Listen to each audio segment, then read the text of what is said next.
YouTube నుంచి నిజంగానే 30,00,000, 40,00,000 అలా రెవెన్యూ వస్తాయా? నిజంగానే యూట్యూబ్ నుంచి వస్తాయి. కానీ అందరికీ రావు. ఎవరో కొంతమందికే వస్తాయి.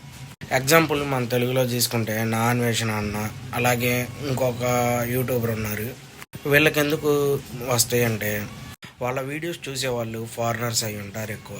అలాగే వాళ్ళ వీడియో 1 అవర్ ఉండిద్ది, లేదా 40 మినిట్స్ అలా లెంత్ని బట్టి కూడా ఉండిద్ది. అలాగే వాళ్ళ వీడియోకి పడే యాడ్లు కూడా ఫారెన్ యాడ్లు, లేదంటే ఏమన్నా మంచి యాడ్లు పడతాయి. ఎక్కువసేపు పడతాయి. ఇప్పుడు 40 మినిట్స్ అన్నప్పుడు దగ్గర చాలా యాడ్లు పడతాయి. దాంట్లో ఎవరు స్కిప్ చేయకుండా చూస్తే మ్యాక్సిమం నా అన్వేషణ అన్న వీడియోస్ ఎవరు స్కిప్ చేయకుండానే చూస్తారు. ఎందుకంటే ట్రావెల్ గురించి కాబట్టి, అక్కడంతా ఎలా జరుగుతుంది ఏంటో చూడాలనుకుంటారు కాబట్టి ఎవరు స్కిప్ అనేది చేయరు. వీడియో కంటిన్యూగా చూస్తూ ఉంటారు. అది కూడా చాలా ప్లస్ అయింది. ఇప్పుడు మన వీడియోస్ అనుకో చాలామంది కొంచెంసేపు చూస్తారు, స్కిప్ చేసేసి మన వీడియోలు చూడరు. కానీ వాళ్ళ వీడియోలు మాత్రం చూస్తూనే ఉంటారు కాబట్టి అక్కడ వాళ్ళకి చాలా అడ్వాంటేజ్ అయింది. ఎక్కువ యాడ్లు పడితే రెవెన్యూ అనేది జనరేట్ అవుతూ ఉంటుంది. కానీ మన విషయంలో అలా ఉండదు కాబట్టి వాళ్ళకి ఎక్కువ రెవెన్యూ అనేది వచ్చింది.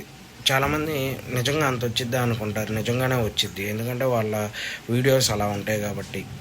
ఇంకా మీకు ఏమన్నా డౌట్లు ఏమన్నా ఉంటే కామెంట్లో మెసేజ్ చేయండి, వాటి గురించి కూడా చెప్తాను.